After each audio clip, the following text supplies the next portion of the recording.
It's an interesting feeling, right? And to me, I take it as an incredible opportunity to be a part of the Spurs family, to learn and see why this franchise has been so incredibly good and consistent throughout so many years, and add to it and try to contribute with my talents to this incredible team already, and see how far we can go. I mean, that's kind of the plan. From the outside looking in, what have you seen from the Spurs as far as culture and all those things we're talking about? I think this franchise is very unique, and from what I know, like a lot of the other franchises tries to kind of replicate what they're done and create here, and they hire so many people from their staff to whether they're assistant coaches, whether it's management, executives. I mean, you name it, they want them to kind of bring that knowledge to their franchises and teams.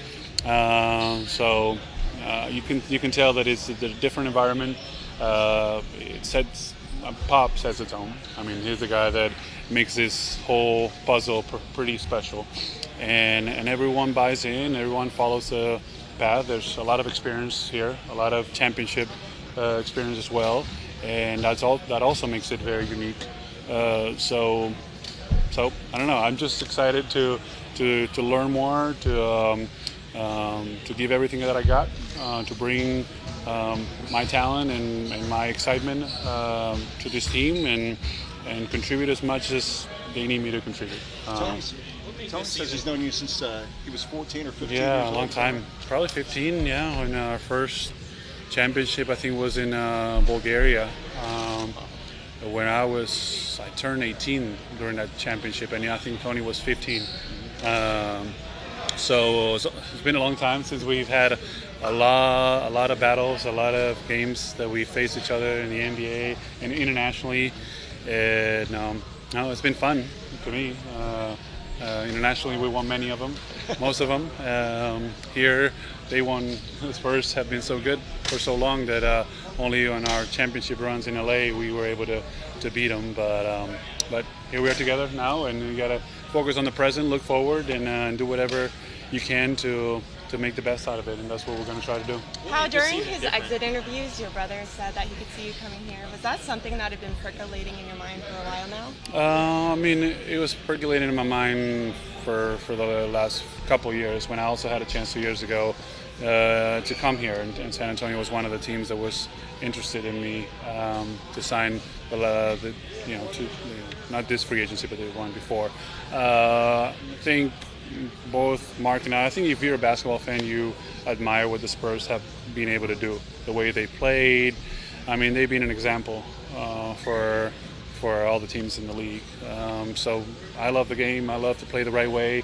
I love the team concept of the game, and that's what San Antonio has been all about. It's been team first, players, individuals second, and that's what I also believe in. And so Mark knows that. I know that. He knew and knows that there was going to be a great fit for me here, and I have the same feeling. And finally, the timing was great for it to happen, and that's why I decided to come. And I think it's an incredible situation, and I'm just excited to enjoy it and give the best to it. Was it different this time? Because you said you were close to coming here before. Right. What made this time different? You know what? When you have so many choices and so many great choices, like I've had in the last two free agencies, and you have so many teams interested in you and so excited, and players reaching out, coaches reaching out, management reaching out, owners even reaching out to you, it's overwhelming, to be honest. But then you also have to understand that there's not really a bad choice, because you have all great choices. So it came down more to a gut feeling.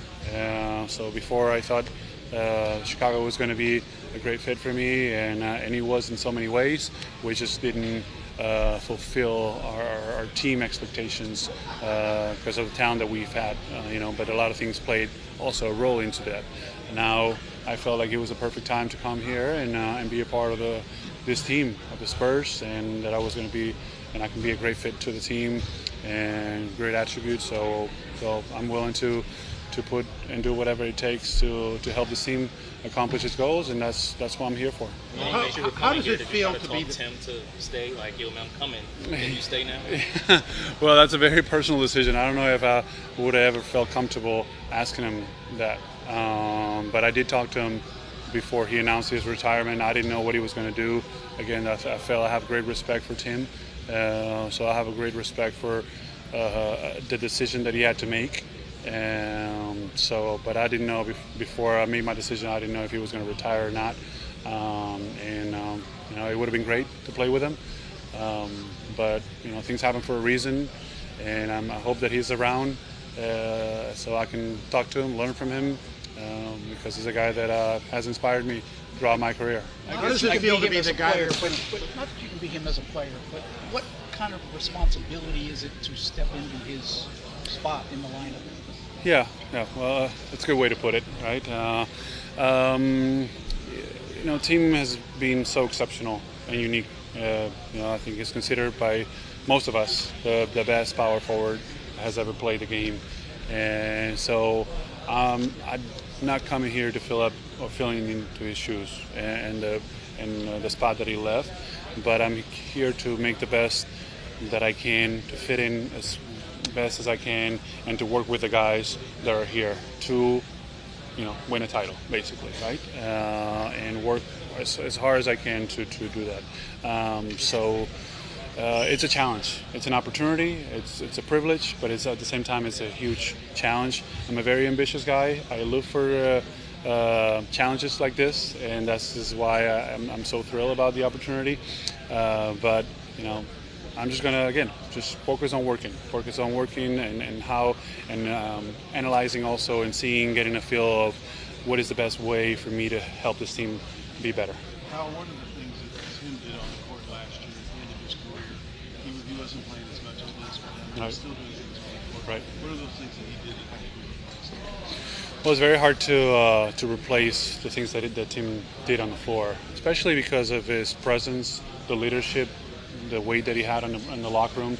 You can't substitute that, I think, right? So all the other guys in the team are going to have to step up and pick up from the leadership standpoint, from the presence standpoint, but at the same time we have to have our own identity and do what we can from our position.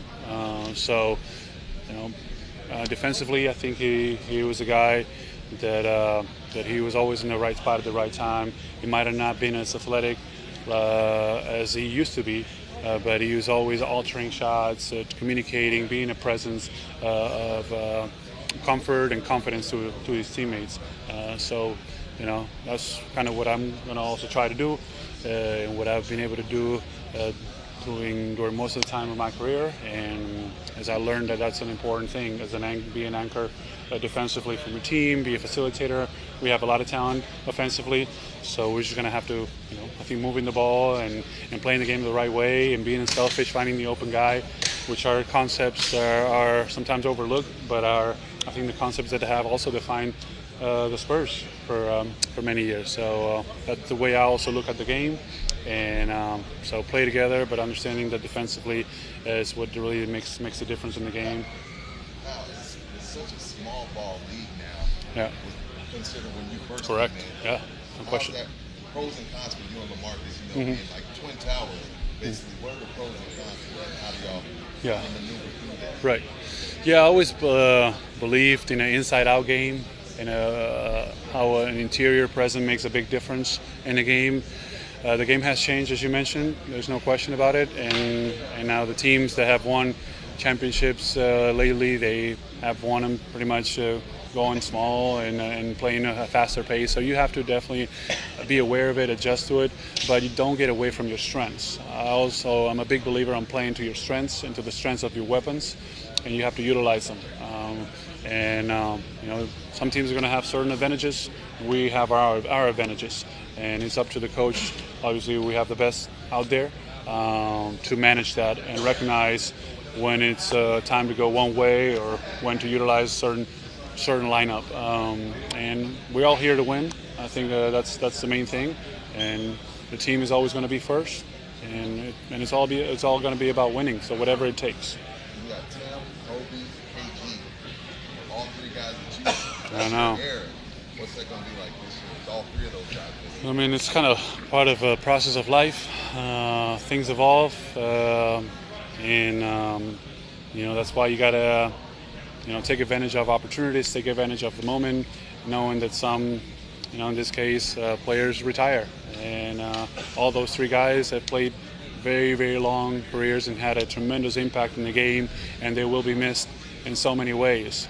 But hopefully they did set an example for a lot of young players to follow that path, to approach the game the right way, to play the game the right way, to bring that competitive edge and a winning mindset on the basketball floor. And I think that's their biggest legacy. As a newcomer to this team, is it fair to say, can you be a leader because you're so new here? Or you've been a vet, so right. Well, what I do is I always try to really analyze and be aware of what's going on, right? Where are the strengths of my team? Where are different personalities within the team, and what voids need to be filled. And so sometimes you just got to have a good analyzing ability to be able to recognize, okay, this locker room maybe needs a little bit more of a voice, or not so much of it. So to me, it's just constant thinking and awareness of what's going on, what's needed. And I think from the coaching staff, we have such a great coaching staff that they will be able to also share with the veteran players that have more experience, have more respect out of the young players, to say, hey, we're going to need you to do maybe a little bit more of this, a little bit more of that. And since I'm pretty cerebral, I'll be on top of what's needed. How long does that take to analyze? I mean, it's tough. You got to go through stuff, and mainly you know more when there's adversity, and that's when you see what's really, because when everything kind of goes well and you win and everything's just flowing, you don't need to touch anything, you don't need to do anything, you just need to continue to do what you're doing. But usually, you find out more information as you go along, as you go through different experiences. With a lot of new players, is patience going to be pretty important, especially early on? I think patience, but at the same time, consistency and work and repetition. But again, we trust that the players, the spirit of this team, the coaching staff will do what we need to do in order for that process to be as quick as possible.